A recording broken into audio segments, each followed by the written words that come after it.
Hey, what's up everyone? I want you to imagine logging into the World of Warcraft not to grind for hours, but to watch your gold pile grow with very little effort. Do not worry about the price of the consumables for the raid, or debating whether or not you can buy that epic mount for your alt. No, I'm not going to advertise gold selling service. I hate gold sellers. I think they're ruining the World of Warcraft experience. I have never bought their gold and never will, simply because there are so many easy ways to make gold in the game with very little effort. The gold is everywhere, it's just waiting to be picked up. Now, I made a few videos in the past about good gold farming spots, make sure to check them out. But today I want to talk about making passive gold based on market fluctuations. As you know, an item can rise or drop in price overnight, sometimes as much as 20 times up or down. Well, being able to predict and to know what to expect is key to making some very easy coin with very little effort. While there are many different items and trends, today I want to talk about gems. The cheap gems that currently cost next to nothing. I'm talking about the rubies, jades, the moonstones, etc. Now, I have a whole separate bank alt that is entire inventory space filled with items that I expect to go way up in price at one point or another. But yes, let's talk about gems. I think gems are going to multiply in price several fold sometime early next year, as that is when the Burning Crusade pre-patch and then the Burning Crusade expansion is expected to release. With the Burning Crusade, a new profession, jewel crafting, is going to be introduced to the game, along with two new classes, well, somewhat new, Shaman for the Alliance and Paladin for the Horde. Now, if we look at past iterations of the game, it's fair to expect that many players will create an alt of the class that was not available to their faction before. Well, guess what profession most of those Shamans and Paladins are going to be? Yes, also the new profession, jewel crafting. So suddenly, gems are going to be in much higher demand at the large quantities, as most people will try to binge level jewel crafting to the high level. Instead of finding the gems out in the world, they will be buying them in bulk from the auction house. Now, you can buy gems currently for a very cheap price and hold on to them, or if you have a rogue, you can get them in bulk for free and make some good gold also on the side. That way you can make gold that you can spend now, and you obtain gems so you can be stored for some time until they sell for, few 5 gold a piece instead of 10 or 20 silver that they currently sell. Now, for this we don't need to reinvent the wheel. There's already an existing rogue gold farm that generates a huge amount of gems, along with some gold, of course. I'm talking about the Grand Dwarf Heist. Alright, so here's all that you're gonna need. You're gonna need some relic coffer keys, which I'm going to buy some at the auction house right now. My rogue already has a bunch, but I'm just going to buy some more. As you can see, their price is 3 silver, 92 copper, very cheap, like a few copper above the vendor price.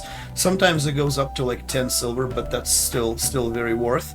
So I will go ahead and buy a bunch, 395, 396. So I just bought a whole bunch of them.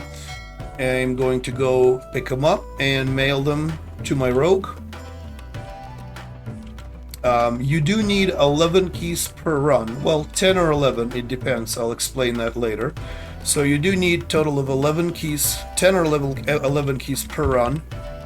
Let me go ahead and mail the whatever keys I bought to my rogue. Alright, we got our keys. I've got a whole bunch. I've got 40, 60, 75 keys. So let's head to the Blackrock Mountain. Alright, here we are. We're at the Blackrock Mountain. I'm gonna jump here and here. Luckily I'm a rogue, therefore I take less fall damage. So let's get to the instance. You want to do this in a spec that has preparation. You don't have to. I really like preparation because Vanish is going to be a key ability here. You always want to have Vanish ready. Vanish or preparation. So this will take only a few minutes to get to the room and pick all the locks, or open all the locks and collect all the gems. So you will hit your lockout rather quickly. I like to go around and pickpocket the mobs. For pickpocketing I get a little bit of silver.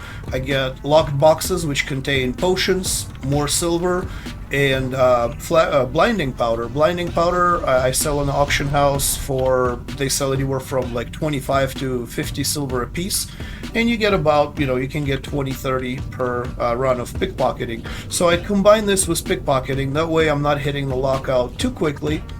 and I'm able to continue it for as long as I want. Now, sometimes your pickpocket will fail, so you have to vanish. Now, once you vanished and your vanish is on cooldown, it is important that you can reset it using preparation. That's why I prefer this this build over the combat build. You also move faster in stealth in the assassination and subtlety build, which is what I have. So anyway, I'm gonna fast forward at this point, and I'll pause if I feel like I need to comment something or I remember something important to say. Here we go.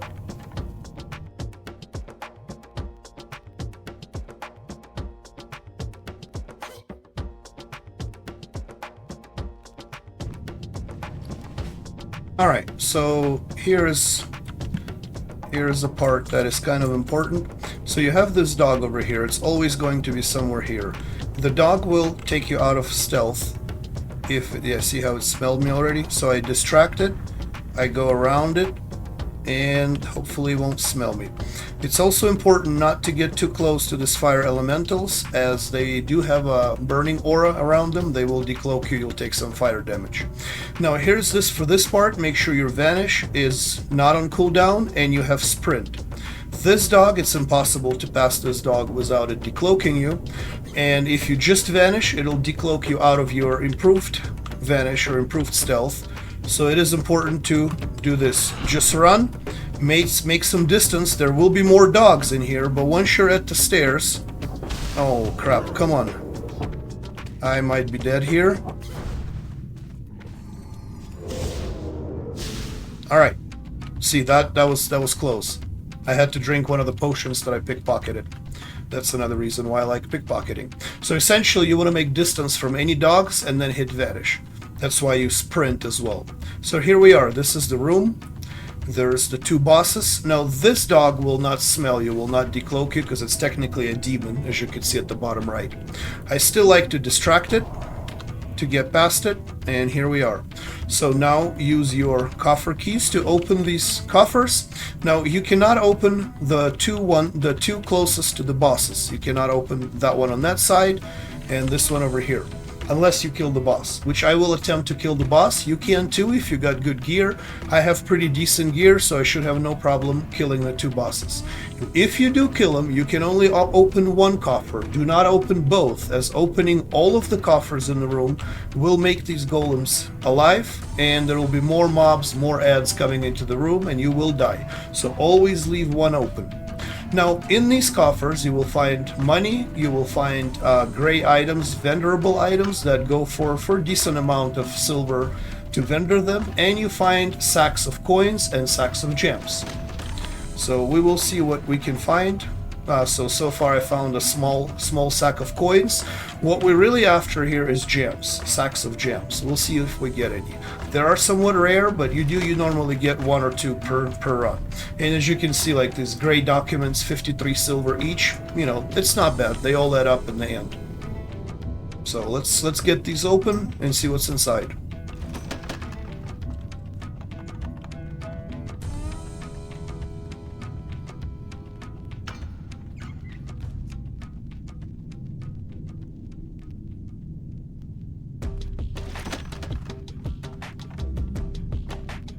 Yeah, see, dried Thandol span, vendors for 2 gold, 14 silver. Not bad. See, fat sack of coins, there's few gold in there as well. So that's what you're really hoping for, is fat sacks of coin and fat sacks of gems. Now you cannot open the middle one, you need a special key for it. There's some green and blue items that are vendorable inside, but I don't go for it. I don't even try to obtain it. So far it's just coins and some gray vendor trash.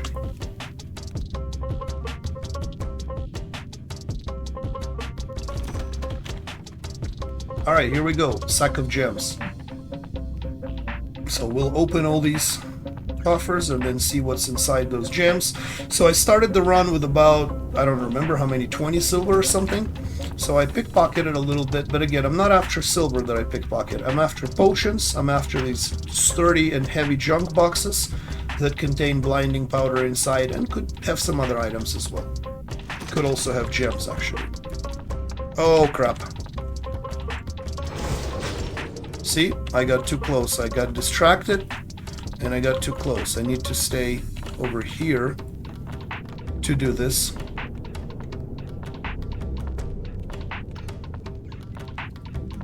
All right, a little bit closer. Here we go. So that was a mistake that I made. All right, let's calculate the loot. So we got small sack of coins. Those usually have like 3 silver to 11 silver. So yeah, like 10 silver. So let's open all the small sacks of coins. So we got very little, 1 gold, 60 silver total.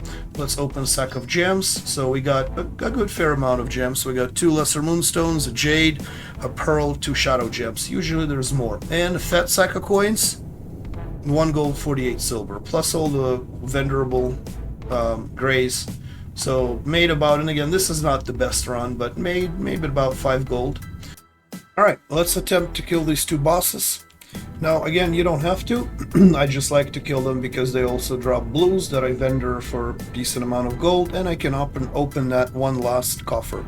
So you always want to start with the dwarf. He does more damage, yet it's easier to kill him.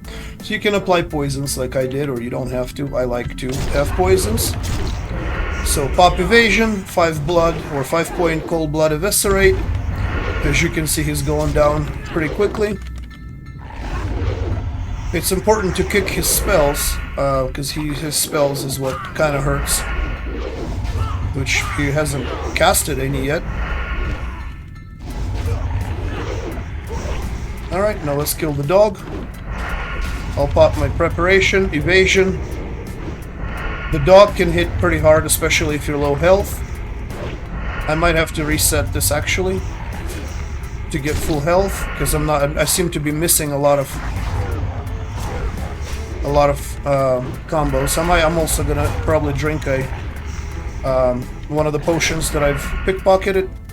Dog will hit you really hard at the end, like if you're low health, kind of like warriors execute, so you don't want to be too low. So we got some items, and let's open the last coffer. Do not open all of them, because again, these golems will come alive. More mobs will come into the room and you will die.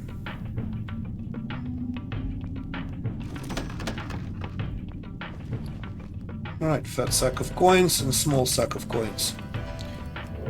Alright, now let's get out of here. You can pickpocket these on the way as well. Again, you always want to have your vanish or preparation ready if you're pickpocketing. You do not want to lose stealth and not have anything to be able to, or and not have vanish available. So to get back, you don't actually have to go through all those mobs again and through the dog and sprint through it. You simply drop here. I'll use my sprint to get faster. So this is the quicker way to get back. You just go through this door, through the corridor, and out of the instance.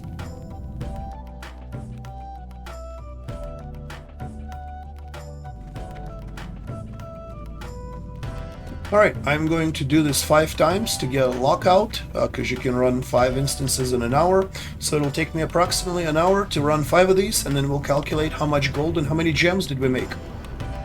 Here's a bonus material. So instead of going to the left, you can also go to the right and kill that boss over there. He's pretty easy to kill.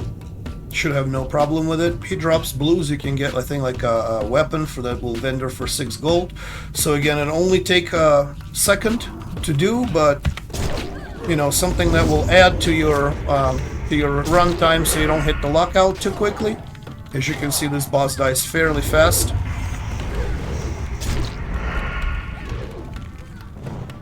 You don't have to kill his ads, but you know, pick up your stuff and vanish. And what did I just loot? Well, 166 gold, but he does drop like a weapon that's 6 or 7 gold.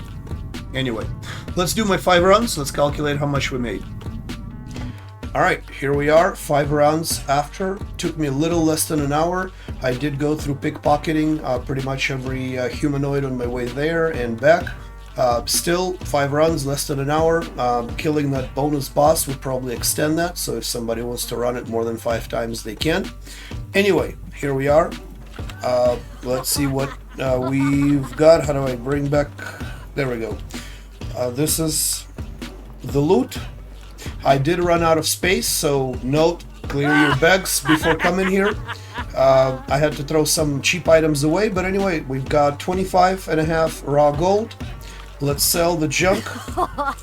That thing is going to take a few interactions to sell all this. Let's sell all the BOP or BOPs, right, that I've collected. So suddenly you see it's 48 gold. Was a bunch of stuff sold. I will sell these on the auction house. I don't know if they do sell for 20. I like to sell anything white, anything that will sell. I don't like vendoring things. So, wait, what did I just sell?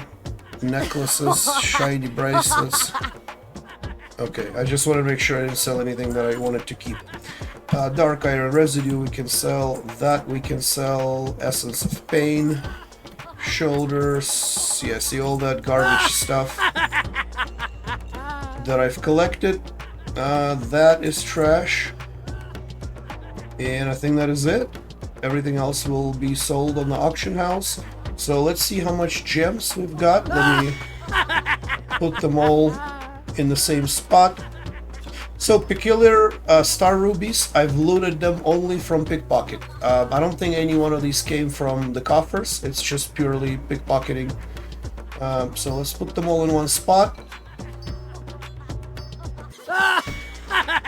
And that sounds about right. So we got, this is the gems, they'll be going to the bank. And damn, this is annoying.